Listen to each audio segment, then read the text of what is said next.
asline merangkaknya babatnya mula bukane lak saka seniman ketoprak. Tur jenengan mau nyeritake ngriki enten ketoprak napa? Apa ya kelali kula. Pemimpine sinten Pak? Sampeyan nek mboten salah riyen. Nggih to. Oh Mbah Sarimin. Nah, dasare angger sak panggung kalih kula wis suwe ora fragmen ketoprakan. Nggih, nggih. Mula nggih nglipur warga masyarakat ngablok mriki, ayo diaturake fragmen ketoprakan. Ayo ngono kuwi. Ambok wong wingi wau dalu campur sari niki wayang. Ambok benjing dalu timbang dibongkar nggih ketoprakan ae. Ora usah iki nggih pancingan sik, sapa ngerti golek tertarik bersih desa ning kene tulung kene terus ketoprakan ngono ya to. Perangsang to, perangsang. Nggih. Siap-siap. Anu mawon nggih. Nek mawi nun sewu.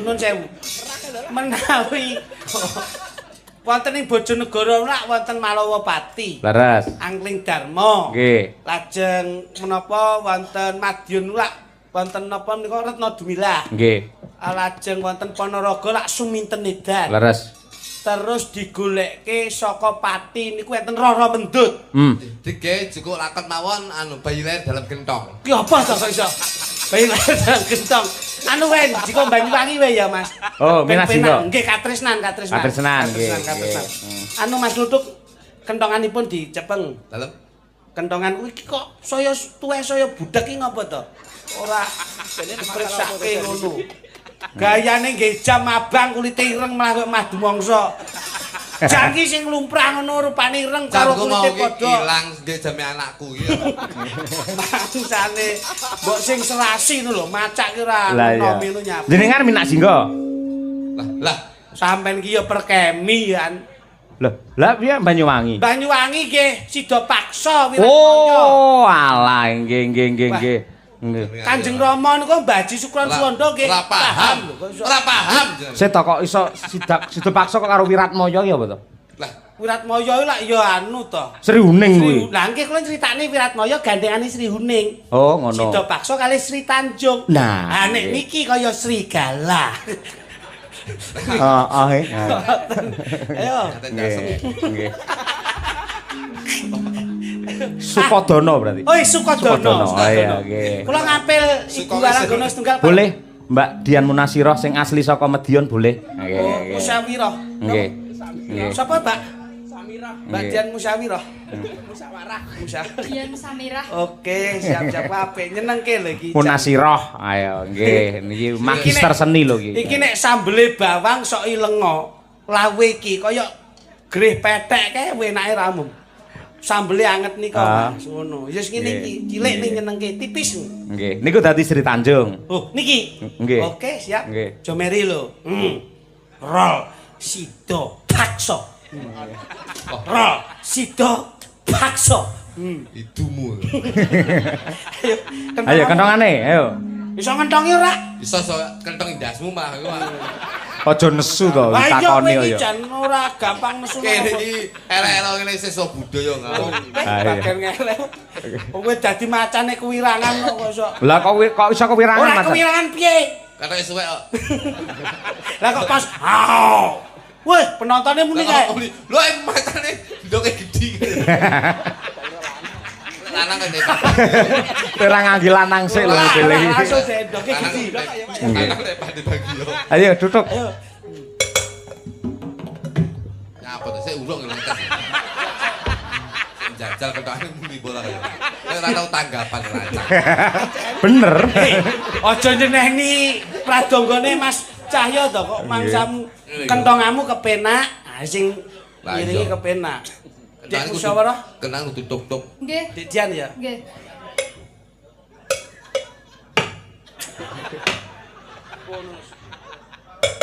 Kene jajal kuwi kotak. Liyane. Aduh. Ku apa to kok iso dadak gawe sikil bareng. Nah. Niki toprak saya teh to. Nggih, monggo. Diajeng Sultan. Inggih, Kakang Mas Sida ora. Sik bos. Sik. Iki kudu briefing dhisik, kayak penuangan dhisik. Ning dindinggon ki Sida Paksa kok Sida Porae kupingmu amandel. Maksudnya Sida dipaksa apa ora? Wah, bleset ki contonge. Ketok ayu-ayu pekok iki yo. Sida paksa sida apa ora ya. Kowe iki dadi mbok Patih, garwane Raden Patih Sida Paksa. Nggih. Ana kapi dalem ana Ing ayu-ayu kopokan. Wis sutradarane kereng men iki sapa lho kuwi ora. Lho, Ketoke patene sampean kok, Mas. mah aku di bojoke. lho. Sida paksa karo si Tanjung gek si Tanjung iki kok Ciklik kok. lah golekmu Aku sapa? sing gemoy. Waduh. Lah gemoh iku nek begitu ndodok ora rekoso kowe. Nyampur rasa. Ndodok, Pak. Yo, kentongane. Sida Paksa yan. Ayo.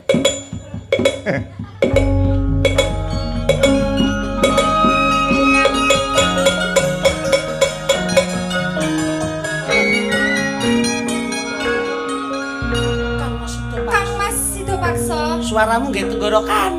Kang Mas Sida Paksa. Nah, ketoprak iki nggo swara kene, Nduk. Aja swara asli. Kang Mas Sida Paksa. Ya, betul ya. Mas, Nah, contohnya sik, Nduk. Nah, sik, mikir dulu. Mikir dulu. minggir sik. Gelungan iso di Tak contone malah. Lah kok begegek kene kono. Iki tak contone sing. Lho, Oh iya.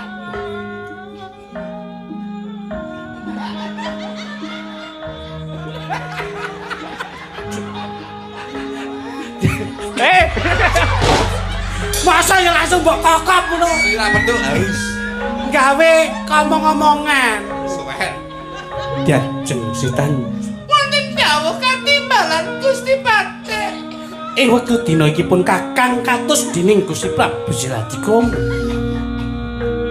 Kautus menapa Gusti Patih? Golek tumbaling praja ya kuwi Mas Tlung Plengkung Gumbala Tlung Gelung.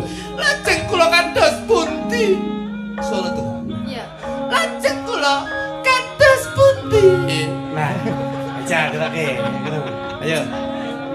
Diajeng si Tanjung garwanipun Kakang diajeng si Tanjung. Diajeng. Hei. Lah mau contone ngono lho. Aku tahu dingenek. Tak wakilane. Lah kok wakilane. Wis kene ae kok dadak makili barang. Yo kene ndak usah terlalu lama. Nggih. Diajeng si Tanjung. Nuwun nggih, Patih Sida Paksa. Gusti Patih Sida Paksa. Lajeng. Wonten dawuh. Wonten timbalan dawuh. Lah kok malah kaya jaran. Mburi nek bekare barang. Ing papan kene sakwise pun Kakang kondur ana ing Kadipaten kepatian. ana ing kepatian banjur keprungu swara sing ora ngepenake ana ing talingaku Diajeng. Suara menapa Kakang Mas? Suara menapa Kakang Mas? Nah, ben semeleh ngene lho. Sakwise pun Kakang kondur kapapak para sak bergatianing para prajurit Sing ngentong pinter iki. banjur Lho. keprungu kekandhan Iso sing ora Ya ngepenake. ngono kuwi tegese ngerti karo drama sama. Diajeng si Tanjung. Lho biyen sisa besok ya. Mergo kentong yang nguripke pakeliran Lho lho. nggih. Sejatine Karena nek apa kentong iki suasanane hampa. Jenengan nek Yen- layang kan dodokan to. Oh. Lek teng Berarti uripe gamelan kok kentongan sih. Wis. Iya. Gamelan ramune lek kentongane Nah, ramune. ketoprak menika roy jare. yen menawa Lah iya nek kentongan Nah, kuwi. kamdan niku kula nipun pengalaman ngoten. Ngomong to, Oh Pak. iya. Jadi keco. Maino dhewe ya. Ora aku sih rembukan babakan kentongan karo iki lho. Bukan ganggu pemain lah ya bosok niki. Tuk aja ganggu tuk. Sampai niku ganggu. Lah iya aku barang. Ayo lihat kondisional to, Bos. Siap. Sing bener iki kondisioner. Dari wis keramas. Salah saya pokok kabeh. Kondisioner. Diajeng kondusi. Diajeng Sri Tanjung. Apa bener yen Gusti Prabu Siladikrom wis cumandha ana ing kepatian kene? Menika mboten leres. Lali aku. Wes, gawe anu suaramu dhewe. Wah, malah bleset kowe. Kowe iki jane iki Sri Tanjung apa dukun pijet tulung. Seno, iki kena penuangan ceritane babakan mau lho, Siladikromo iki piye kan ora ngerti jawabane. Anu Awakmu tak tuduh selingkuh. Ning sejatine ora. Ngono Nggih. ya. Oh nggih. Nah, diajeng si Tanjung. Nuwun nggih, Patih Sida Paksa. Kakang Patih. Oh, Kakang Patih Sida Paksa. Iki isone nek diperkosa sik. Kowe iki kandhamu ki sing kepenak wonten dawuh katimbalan Gusti Patih Sida Paksa ngono lho. Wonten dawuh katimbalan Lambemu kecepetan. Wah, jan ketoprak ndi-ndi mbok eloki ora gelem iki dalam ngene. Dajeng, entengmu tuk-tuk. Wah, malang rokok bocah iki. Iki nyambut gawe. Nyambut gawe tuk.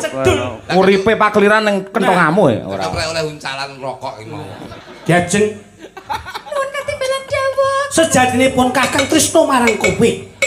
Nanging ing papan kene ana kedadian sing ora nyenengake ing penggalihku, Dajeng. Nuwun inggih menapa menika Kakang Mas? Apa ya bener kabeh kandhaning para prajurit yen kowe wis tumindak sedhing marang Gusti Prabu Selatikro? Mboten Kakang Mas. Piye? Mboten. Kowe aja goroh. Ndak rewangi golek tumbaling pojo kanggo mbuktekke tresnaku marang kowe. Yo kene kowe ora penake ing penggalipun Kakang. Kula bloko Kakang. Kula mboten pagoroh. Apa? Prahara ki apa? Kula mboten goro. Nah. Si Tanjung, Nuwun inggih. sepisan maneh ndak takoni. Kandha bloko, yen iya kandha iya, yen ora kandha ora. Kowe tumindak sedhing apa? Mboten Kakang. Piye? Mboten. Ora kandha bloko. Kowe tumindak sedhing apa ora? Mboten. Piye?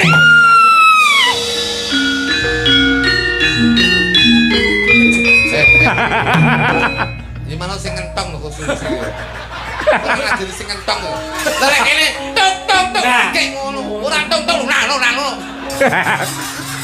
Modele kaya di grup dhewe. Si Tanjung, Yan, Dian. Tak kira pun mati. Nangis Yan, ki nangis. Oh, nangis.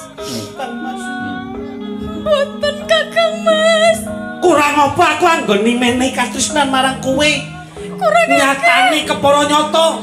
Kowe banjur gawe gelaning penggalihku. Mboten kirang menapa Kakang Mas. Ya kene nganti kowe tumindak sedhing.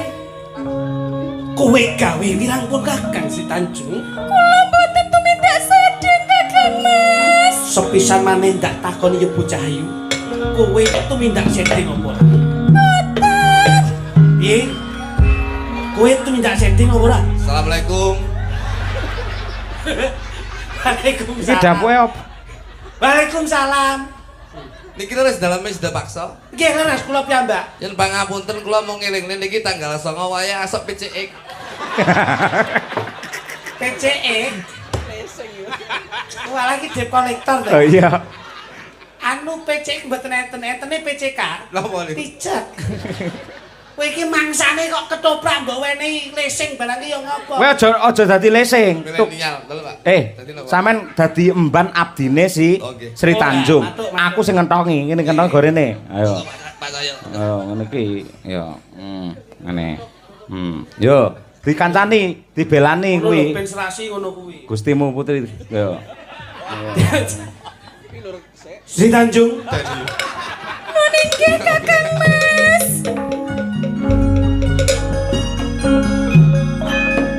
Yen nganti papan kene kowe gawe wirangpun Kakang, pun Kakang ora bakal wedi menehi pidana marang kowe. Ayo, gage kowe kandha, mumpung aku sih bisa menehi pangapura marang kowe, Si Tanjung. Kula mboten tumindak sedhing Kakang Mas. Kepiye Si Tanjung? Menawi kula tumindak sedhing, lutira kula ambune mati. Pusing dong. Urung apa-apa Ludira Amis mangsamu apa wayahe ngono apa? Ing papan kene kowe becike mbelot. Ora ana liya sing mangerteni kahanan sak leker genthonge ning Taman Kaputren kejaba adimu. Gotri. Biung ban Gotri. Ini.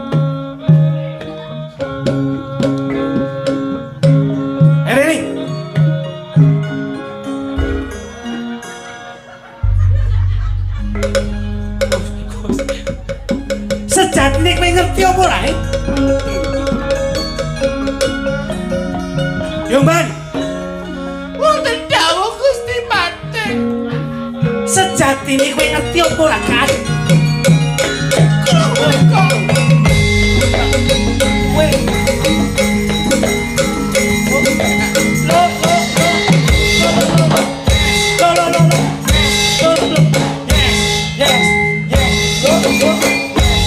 urip pakelirane ngono lho.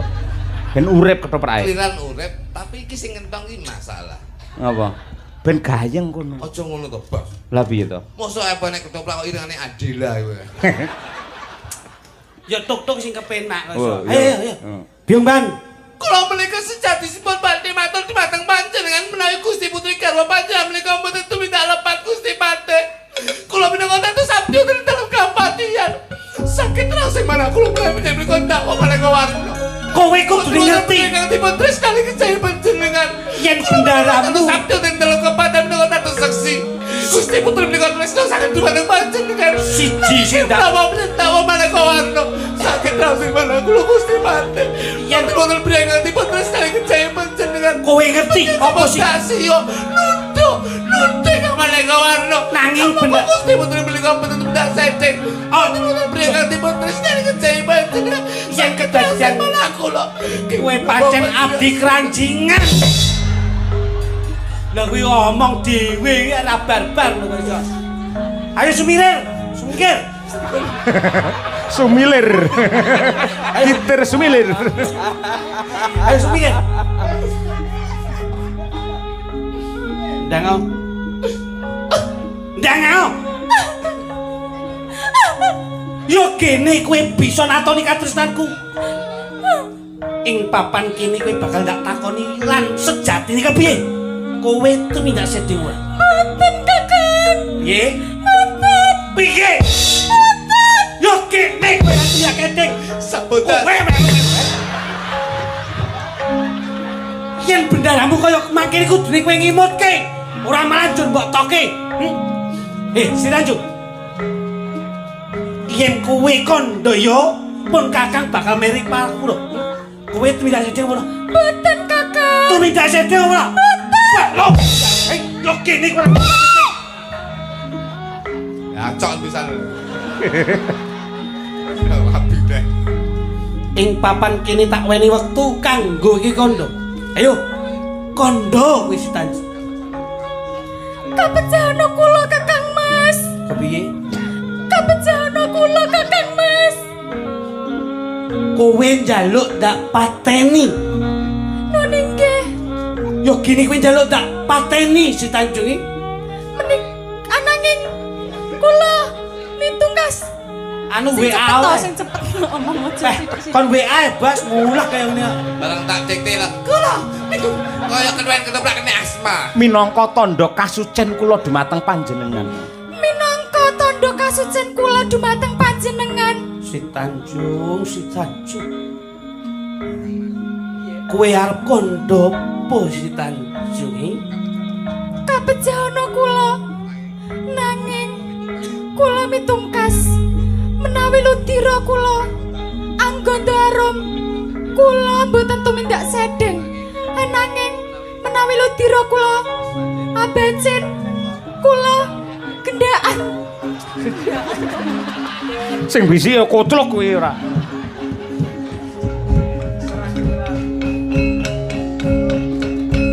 Si Tanjung. Nun inggih Kakang Mas. Si Tanjung. Nun inggih Kakang Mas. Coba delenan aku. Ing papan kene kuwi kandha yen lu diramu anggota arum. Ateges kowe ora tumindak sedhik. Sabanjure yen nganti lu diramu anggota amis. Banjur kowe tumindak sedhik. Si Tanjung. Nganti kok. Sampun Gusti Pate sampun liput terusan. Saora-orane yen kowe kandha bloko lan kowe kandha panane pun Kakang ora bakal paring pidana marang. Tinimbang kowe nyepet-nyepeti ana ing papan kene, waspadakno si Tanjung. Luwih becik kowe suwikir.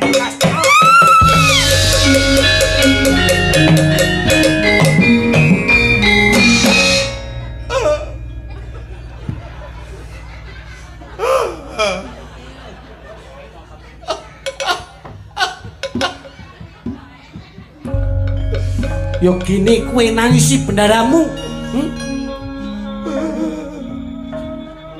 Yo gini mbok tangisi.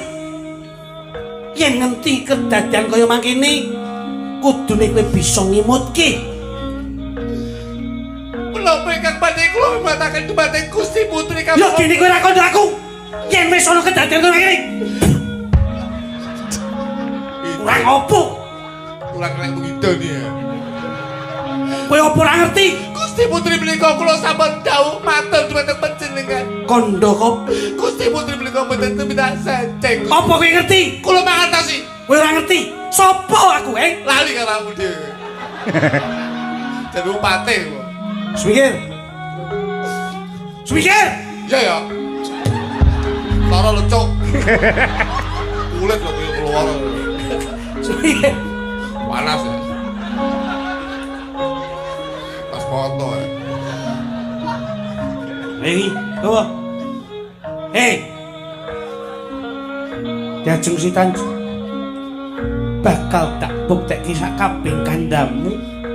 Yen kowe kandha diramu anggo ndamis ateges kowe ora tumindak setting diajeng. Kualik.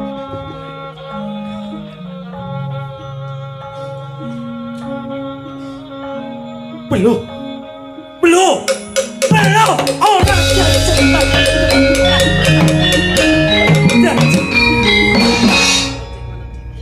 Diajeng tidak jatuh. Jebul diawan kodo aku panduk. Aku mau coba paraku.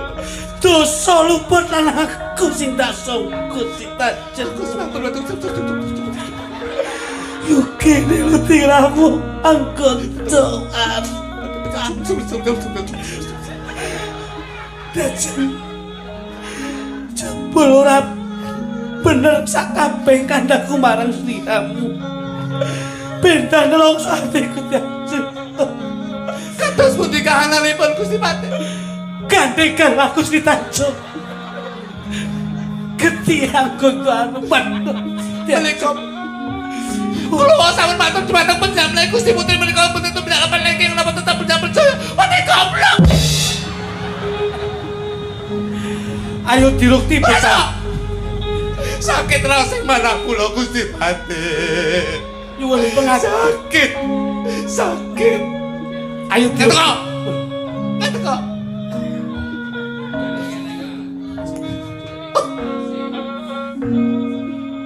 Biungban. Apa? Ayo nyuwun pengadilan marang Gusti. Ora iso. Sida maksa. Gusti ora bakal ngadili menawa kelakuanmu kaya mangkono. Sing mbok karepke kepiye? Sarene tresna marang Gusti Putri ki ngluwi-ngluwi saka keluarga. Utang duit saldo utang bondo sarubondo. Tanjung iso utang pati. Kudu sahormate Gusti Pate.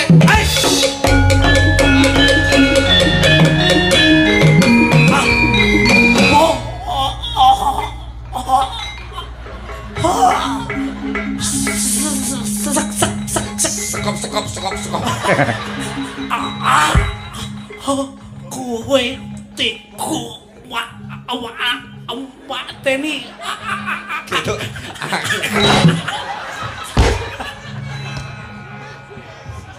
Loh. Si urip. Lah gedikin dase.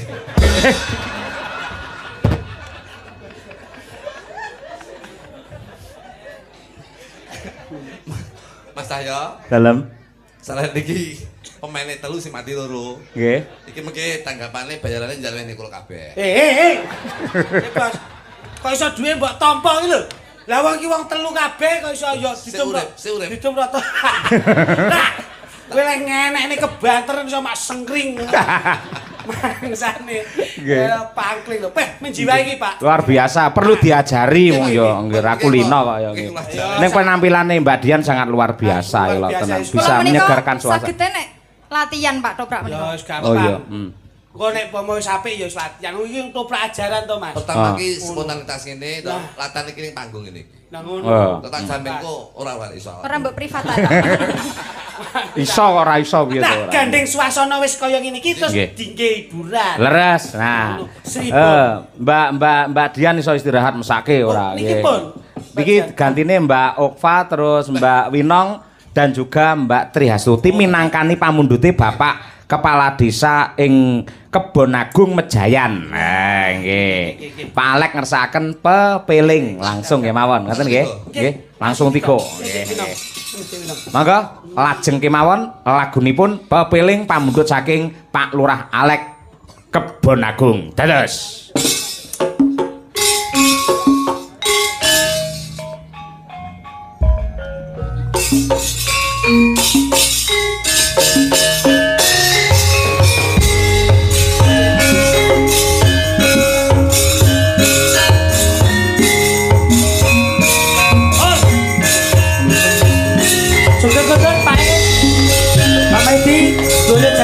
Terima kasih. Siap. Sembah nuwun Bapak Wali.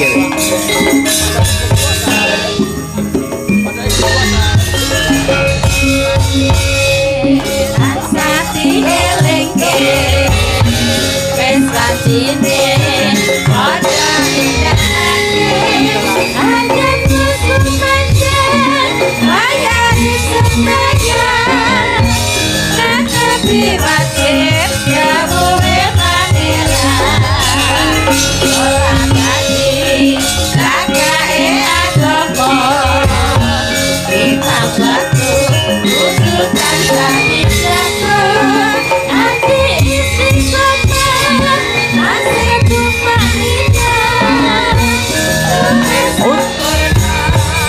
yang berjalan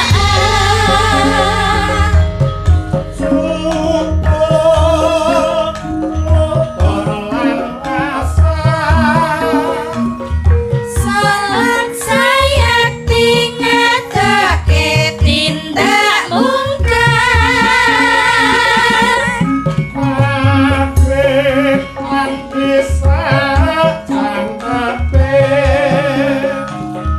prayogane ditambah selangurae iku perintah agama kelingan nek nyomong sadar saben salat asrane kuasa ya keparan besok wong surga.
Salat saya tingatake tindak mungkar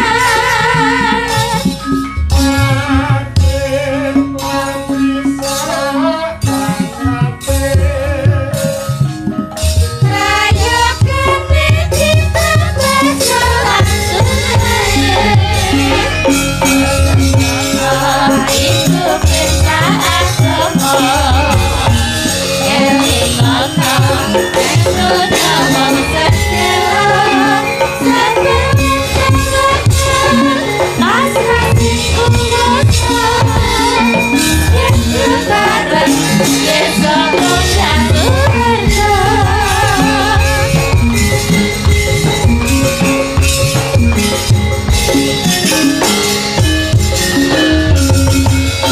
Hei. Terima kasih matur nuwun Mbak Trihastuti, Mbak Winong lan ugi Mbak Okva.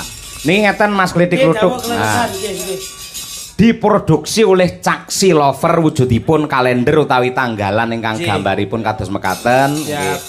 Menika wau cobi dipun dum kalian kanca-kanca kru ndelalah tasik wonten turahipun lan pancen sengaja dipun turahi.